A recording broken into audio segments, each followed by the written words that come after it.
Healing the wounded child within. Many of us still have a wounded child alive within us. Our wounds may have been caused by our father or our mother. Our father may have been wounded when he was a child.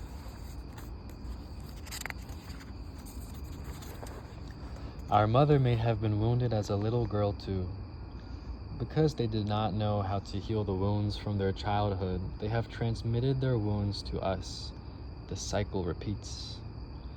If you do not know how to transform and heal the wounds in ourselves, we are going to transmit them to our children and grandchildren. It is indispensable, it is imperative that we recognize these wounds. We recognize the cycles in order to finally, once and for all, break free. You can't expect someone else to do it for you. Not your mother, your father, your daughter, your son. The onus is on you, my friend. It is on all of us. Take responsibility, my friends. Sometimes the wounded child in us needs all of our attention. The little child might emerge from the depths of our consciousness and ask for our attention. If you are mindful, you will hear his or her voice calling for help. At that moment, instead of contemplating the beautiful sunrise, you go back and tenderly embrace the wounded child within you. Breathing in, I go back to my wounded child. Breathing out, I will take good care of my wounded child. To take care of ourselves, we must go back and take care of the wounded child inside us. You have to practice going back to your wounded child every day. You have to embrace him or her tenderly, like a big brother or a big sister. You have to talk to him, talk to her, and you can write a letter to the little child in you of 2 or 3 pages to say that you recognize his or her presence, and you will do everything you can to heal his or her wounds. When we speak of listening with compassion, we usually think of listening to someone else. But we must also listen to the wounded child inside of us. The wounded child in us is here in the present moment, and we can heal him or her right now. My dear little wounded child, I am here for you, ready to listen to you. Please tell me all your suffering, all your pain. I am here, really listening. If you know how to go back to her, to him, and listen like that every day for 5 or 10 minutes, healing will take place. Do not despair, my friends, for healing shall take place. When you climb a beautiful mountain, invite your little child within to climb with you. When you contemplate the beautiful sunset, invite him or her to join it with you.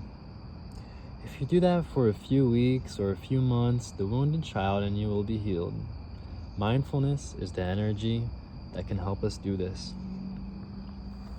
Having children will absolutely do this too. As we grow up, we just kind of forget about the inner child, especially if you're not around kids that often. But whenever you have kids of your own, you're constantly around a young child, and you get to see the world through their eyes again, and you get to see the world through your inner child's eyes again. It's awesome. It's healing. Having children and doing the best you possibly can to take care of them, it is a very enriching process for the soul, for the mind, for your emotions, everything.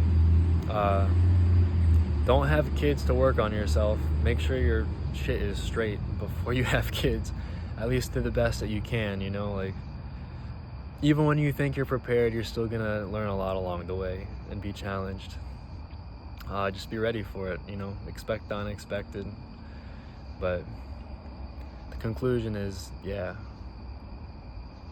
treat your inner child with love. Inside of us, there's a child and an adult.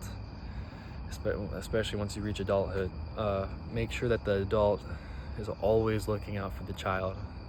Sometimes, you know, circumstances pop up, and that's obvious, we don't have to get into that, where you have to be an adult, blah blah blah. Okay, but always make sure you're nurturing your inner child, because if you don't, the child will will lash back. It'll lash out, and you're gonna have a lot of problems. And you see it a lot in everyday life. You see a man-child, you see a woman-child, you see the boss who screams and acts like a child, but they're in the body of an adult, so it's a lot scarier and more dangerous. Step 1, don't be like that. Step 2, if you confront someone like that, speak to their inner child. Soothe the inner child in them. Sometimes our natural reaction is to get defensive and kind of like double down, but if you speak very soothingly to their inner child, it'll disarm them.